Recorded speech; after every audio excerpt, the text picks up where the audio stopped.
Hi, this is Kathi Quinn with Floriani. Floriani is a division of R&K Distributing, and I want to welcome you to this week's Project of the Week.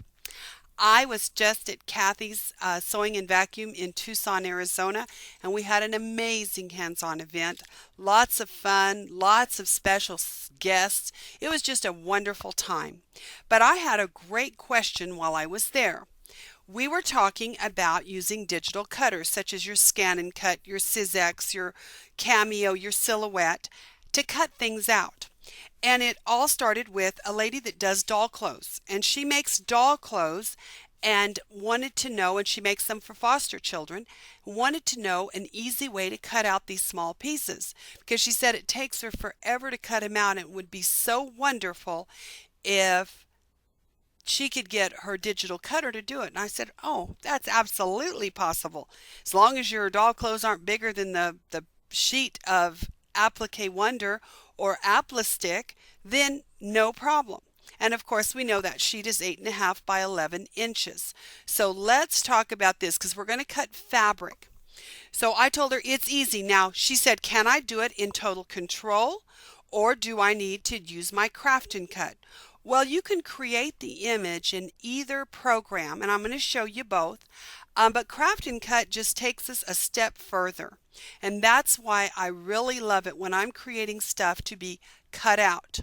Now, our Total Quilter creates the images for you, so that's great. But for this actual application, this is the way to do it. So what I did is I took out a pattern. I took a picture with my iPhone because most of us don't just get vector art, handed over. Now, of course, we could bring up any backdrop image and trace it with our vector art tools and have a vector art piece. But if you want to use the one they have, I'm going to show you how you would do that. Now, right here, this is our auto artwork wizard.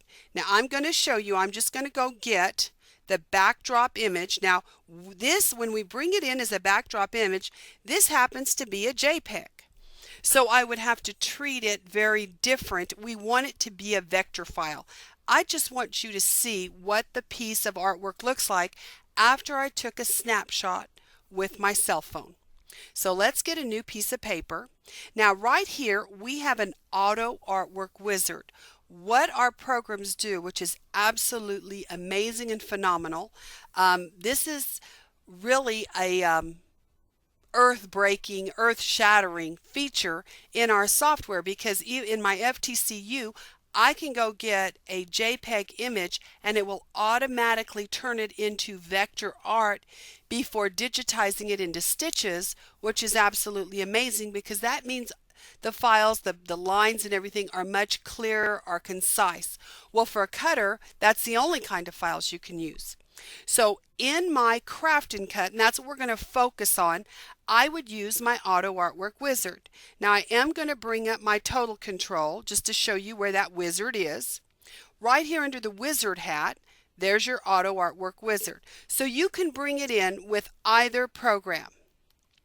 But we're going to, like I said, we're going to use Craft and Cut because I can go a couple of steps further. So here I am. I'm going to grab right here, go to my Auto Artwork Wizard, and I have selected that JPEG on my desktop. I would go to Select Image. I would go to my desktop, go to where this image is stored or laying. So there is my JPEG image. I'm going to open it up. And now I'm going to go to Next. Now the first thing we want to do is give a size. Well, here is where it gets a little tricky. When you take a photograph, I don't understand the mechanics, I don't know why, but the thing is always huge. So what we want to do, I know that this thing is not 24 inches wide. This is a little doll skirt. So I'm going to go ahead and I'm going to say it's 3 inches wide. We're just going to go with 3. I could go with 4. It doesn't matter. I just want to make it a little smaller here. I'm going to go to Next, and of course it's going to do the height proportionately. I gave it the width of 3 inches. It's going to do height proportionate. Now when this comes, it'll come on over and resize this for me. Here it is. Now we'll worry about exact size in a moment. Now it's telling me what colors do you want me to digitize or turn, not digitize, excuse me. Which one of these colors do you want me to turn into vector art? Well, I definitely don't need any of this down here. So let me tell it to delete the color number 4. I don't want the red, so let's delete the red.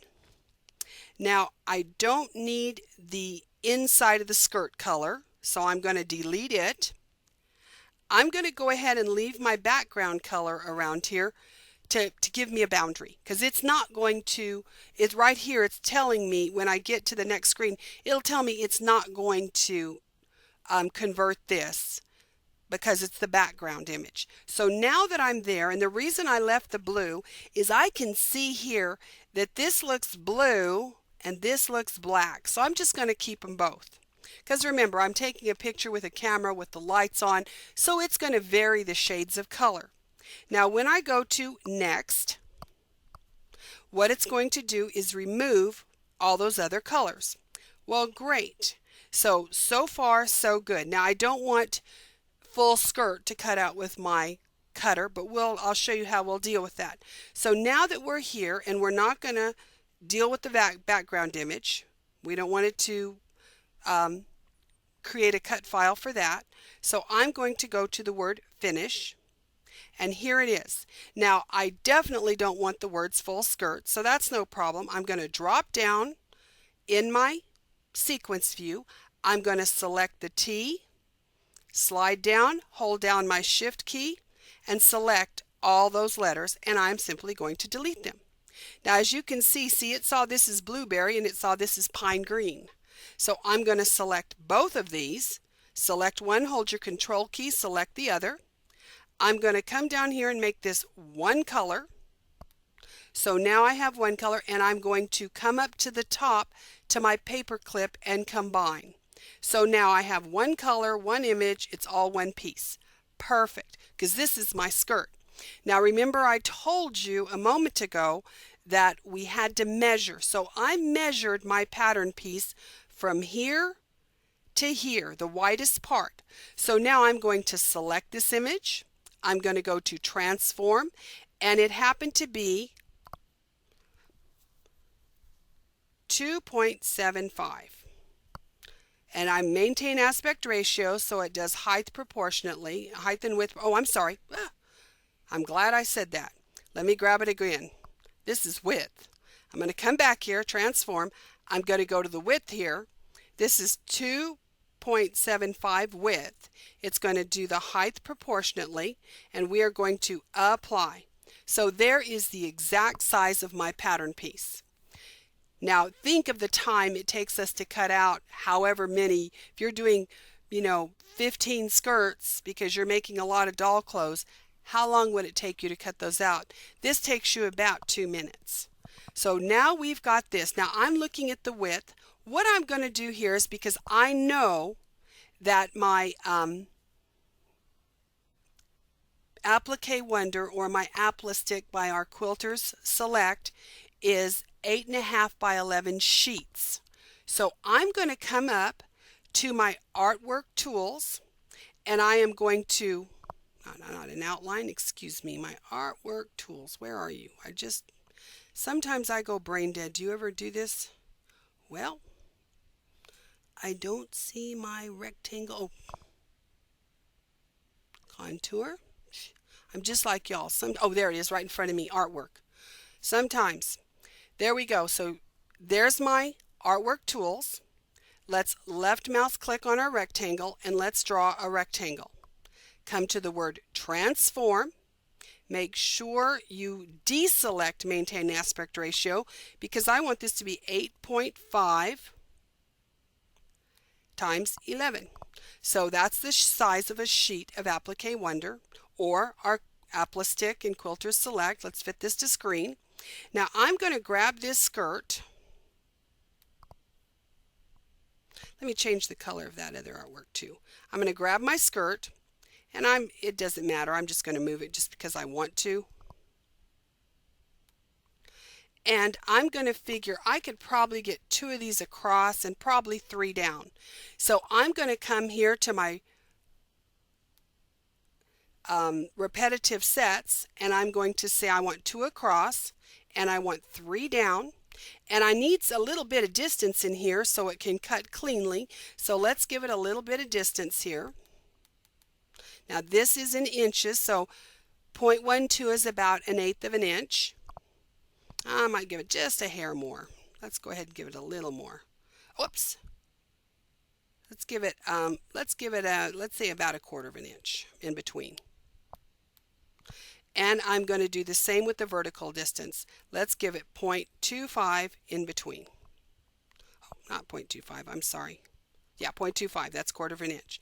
Now when I do this, I'm going to apply and say okay. So I can see that that easily fits in here. Now I couldn't have gotten another one. I could have gotten a couple of more across. I could have done something like this. I could have right mouse click copy, right mouse click paste, rotate that, and I could fit it in right in here. So you could fit more in till you filled this 8.5 by 11 sheet, so you're not wasting any of your fabric or your applique wonder or your applistick. Now if I just needed 1 or 2, I would have cut my applique wonder or my applistick down to do that. So there's no waste, because of course we can place it on the mat where we want it to cut. But I try and cut full sheets simply because if I need a lot of something, I want to fill up every square inch of that sheet. So now that I've got this here, what I'm going to do, and this is where so far so good, I could have done every bit of this in total control. Now I do not want it to cut this line. I just had that 8.5 by 11 to give me a visual. So I am actually going to grab that and I'm going to delete it. Now I'm going to take this and I'm going to say File, Export Artwork, because remember, we import artwork, we export artwork, we save and open designs. This is artwork. So now exporting artwork, but see, I want to actually go to Save to Cut. And this is where it differs greatly from Floriani Total Control. Because now I go to Save to Cut, and this lets me tell it what cutter I'm using. Well, I'm going to say I'm using the Brothers Scan and Cut, and then I'm going to tell it what I'm going to cut. Well, I'm going to cut batik with applistick. It's the same thing. It's fabric with applistick or applique wonder. So I'm going to select that. Now I'm going to go to Next, and this is where it's amazing to me. Now it's telling me my blade type should be the standard blade. Now remember, I've selected Scan and Cut. My blade depth should be 5, my cut speed should be 1, my blade pressure should be 3, and my number of passes should be 1. Now if you don't understand any of that, all you need to do is go to the application video, and now you can actually see it visually done for you. If any of this doesn't make sense as far as the cutting. Now this isn't about creating it. Now also it's telling you application instructions. Iron quilters select applistick to the back of the fabric. You can use that or applique wonder. Leave the release paper intact. Place the paper side down onto the sticky mat. So it's telling you exactly how to place this. Once you've done that, you're going to finish. Now what's going to happen when I finish, this is going to bring up and it's going to give me the right cut file, which is FCM for a Brothers Scan and Cut. So I can come in here and name this. I'll name it skirts. So we've got skirts, FCM, and now I will save this to my jump drive and plug it into my cutter. And now I will cut out all my doll clothes pieces at once. So anytime you're cutting any fabric, I think of it for applique and quilt applications. But when she said, I want to cut out all the shoes, she said it takes forever to cut out all the little doll shoes. Well, how quick is this? Now let's go ahead and cancel for a moment. I could have said File, Save to Cut, and I could have said, I'm going to use my Cameo. Now when I go to next, again, now on the Cameo, my blade depth is 3. Remember it was 5 on my scan and cut. My cut speed on this one is 5. On my scan and cut it was 3. So notice that it's telling you exactly depending upon what cutter you're using. So this makes it goof proof. No holes in the mats. You're going to get a perfect, beautiful cut every time because the software is going to let you know. Now this time, since I picked my Cameo silhouette, now watch what happens when I finish. So I'm going to finish this one, and when it brings up my save box, my save options, it's now, notice it's got an SVG file because for the Cameo silhouette, it uses SVG file. So I would put, doll skirts and save it, and now I would cut all my skirts at one time. I hope you've enjoyed today's lesson. I hope you learned a lot. Now just a quick little recap. We could have done all of this in FTCU, but when you get to the cutting, the scan to cut, what if I wanted to do these as, do them out of vinyl? So they could use them like paper dolls, or maybe I want to do them out of felt so I can turn around and do, when I was a little girl, my grandmother used to do Bible stories, and we'd have a felt background, and then all the pieces were felt, and they would stick to it to do stories. Well, you could cut this all out of felt and do little dolls and do the felt stories or felt dolls and put them in a little bag. Is a wonderful gift, but everything is cut out. And I could have brought in the shirt, I could have brought in, all the different pieces and still laid them out to be cut. So I hope you enjoyed this. I hope you learned a lot. I hope you have a lot of fun with your digital cutter. I've decided I don't know how I ever lived without one, now that I don't cut holes in mats. Have a great week, and I look forward to seeing you next week.